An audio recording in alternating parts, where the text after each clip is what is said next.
Salam solusi.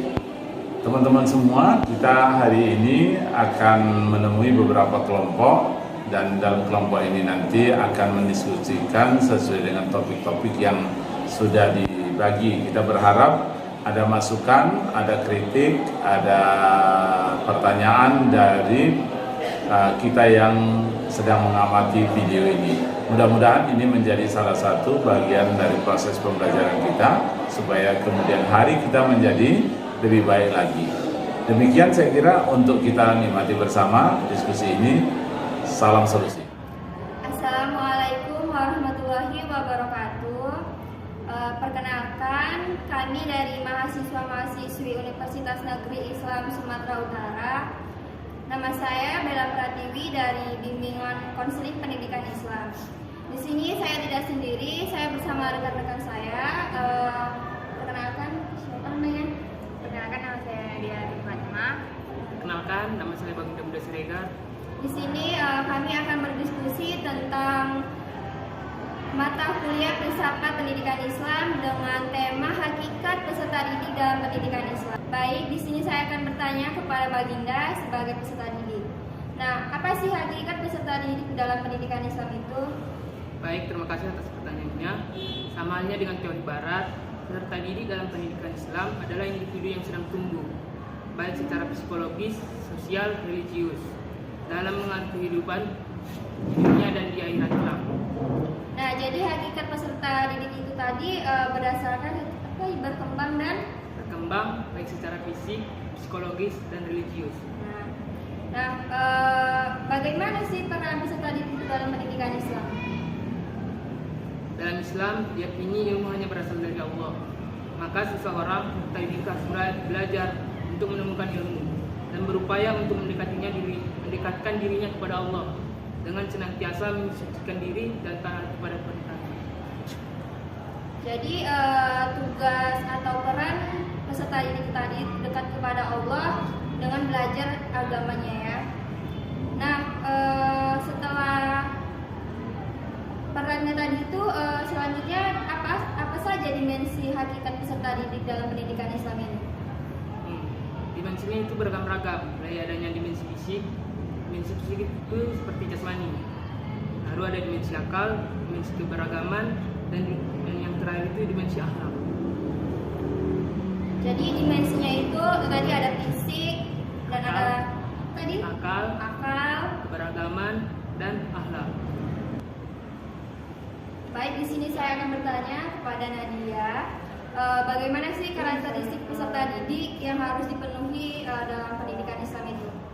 Jadi dalam karakteristik dalam pendidikan Islam itu peserta didik merupakan seorang yang masih belum dewasa dan memiliki sejumlah potensi yang masih perlu dikembangkan. Jadi di sini peserta didik merupakan makhluk yang memiliki fitrah jasmani dan rohani yang belum mencapai taraf kematangan. Dalam Islam diyakini ilmu hanya berasal dari Allah. Maka seorang peserta didik harus belajar untuk menemukan ilmu dan berupaya untuk mendekatkan dirinya kepada Allah dan senantiasa mensucikan diri dan taat kepada perintahnya. Baik, di sini saya juga akan bertanya kepada Nadia sebagai peserta didik. Pertanyaannya saya itu, apa saja kebutuhan peserta didik dalam perspektif Islam?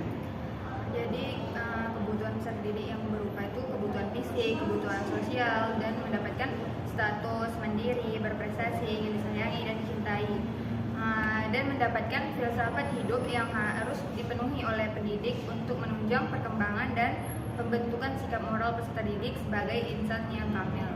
Jadi kebutuhan peserta didik yang berupa kebutuhan fisik, sosial, dan mendapatkan status.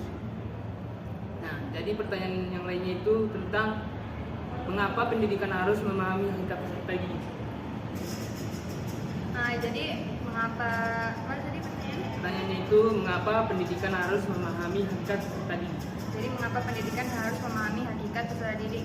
Jadi agar pendidik itu dapat memahami berbagai karakter yang dimiliki dari manusia sehingga dapat menempatkan diri dengan baik dan layak di hadapan peserta didik. Jadi pendidik itu harus mampu mengetahui berbagai macam karakter yang dimiliki oleh peserta didik. Baik, jadi pertanyaan selanjutnya, bagaimana hakikat peserta didik menurut filsafat pendidikan Islam? Jadi hakikat peserta didik dalam perspektif pendidikan Islam itu bahwasanya semua makhluk pada dasarnya adalah peserta didik.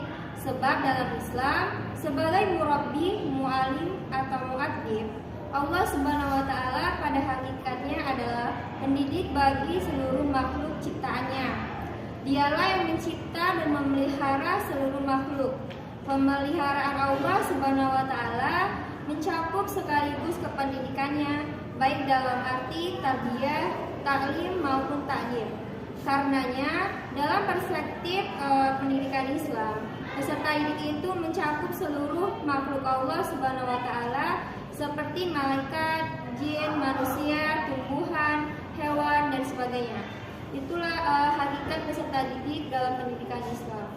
Baik, sini saya juga akan bertanya kepada saudari Bella tentang konsep fitrah. Pertanyaannya itu, bagaimana konsep fitrah pada peserta didik dalam perspektif pendidikan Islam? Jadi konsep fitrah dalam pendidikan Islam itu adalah potensi dasar manusia. Nah, potensi dasar manusia ini merupakan segala bentuk sikap baik itu telah tertanam dalam diri manusia dengan tujuan utamanya dapat menjalankan tugas yang diberikan oleh Allah kepadanya, yaitu abd dan khalifah. Karena ketika baru dilahirkan, manusia belum mampu untuk mengembangkan potensi tersebut, sehingga perlu adanya bimbingan dari pihak eksternal, yaitu pendidikan. Pendidikan yang sesuai dengan konsep fitrah hanyalah pendidikan Islam. Karena tujuan pendidikan Islam adalah manusia dapat mencapai insan kamil. Pendidikan Islam juga dapat mengembangkan potensi diri manusia agar dapat berlaku kreatif, yang pada akhirnya juga peserta didik dapat berlaku kreatif dalam mengembalikan dia kepada keadaan fitrah. Itu saja jawaban dari saya. Baik, di sini saya akan bertanya kepada saudari Bella. Jadi pertanyaannya itu bagaimana etika seorang peserta didik dalam pendidikan Islam? Baik, di sini saya akan menjawab pertanyaannya dari saudari Nadia, bahwa etika peserta didik. Yang pertama itu bahwasanya setiap peserta didik harus membersihkan hatinya dari kotoran sebelum menuntut ilmu. Yang kedua itu sebaiknya tujuan belajar itu diajukan untuk menghiasi ruh dengan sifat keutamaan mendekatkan diri kepada Allah dan bukan untuk bermegah-megahan dan mencari kedudukan. Dan yang ketiga itu belajar dengan niat ibadah kepada Allah. Selanjutnya, seorang peserta didik harus mengetahui kaitan suatu ilmu dengan tujuannya.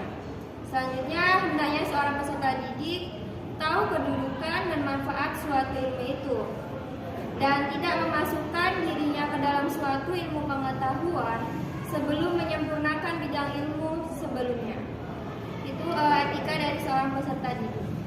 Baik, mungkin tadi penjelasan materi tentang hakikat peserta didik di dalam pendidikan Islam. Sebelum kami mengakhiri video kami kali ini, izinkan kami menyampaikan hasil diskusi kami tentang hakikat peserta didik di dalam pendidikan Islam. Nah, dimulai dari saudari Baginda. Apa sih hakikat peserta didik dalam pendidikan Islam itu? Jadi, bahwa peserta didik adalah anak didik atau individu yang mengalami perubahan, perkembangan sehingga masih memerlukan bimbingan dan arahan dalam membentuk kepribadian serta sebagai bagian dari struktur proses pendidikan. Dengan kata lain, peserta didik adalah seorang individu yang tengah mengalami fase perkembangan atau pertumbuhan baik dari segi fisik dan mental maupun pikiran. Nah, selanjutnya menurut saudari Nadia, bagaimana kesimpulan dari hasil diskusi kita tentang hakikat peserta didik di dalam pendidikan Islam ini? Jadi tidak jauh-jauh dari saudari Baginda tadi, bahwa kebutuhan peserta didik yang berupa kebutuhan fisik, sosial, dan mendapatkan status mandiri, berprestasi, dan ingin disayangi dan dicintai. Jadi harus sepenuhnya dipenuhi oleh pendidik dan untuk menunjang perkembangan dan pembentukan sikap moral peserta didik sebagai insan kamil. Jadi peserta didik memiliki beberapa dimensi penting yang mempengaruhi akan berkembang memiliki beberapa dimensi yang penting dan mempengaruhi akan perkembangan peserta didik. Dimensi ini harus diperhatikan secara baik oleh pendidik dalam rangka mencetak peserta didik yang berakhlak mulia dan dapat disebut sebagai insan kamil. Demikianlah hasil diskusi kami pada video ini. Lebih dan kurangnya kami mohon maaf dan semoga video ini bermanfaat. Kami akhiri. Assalamualaikum Warahmatullahi wabarakatuh.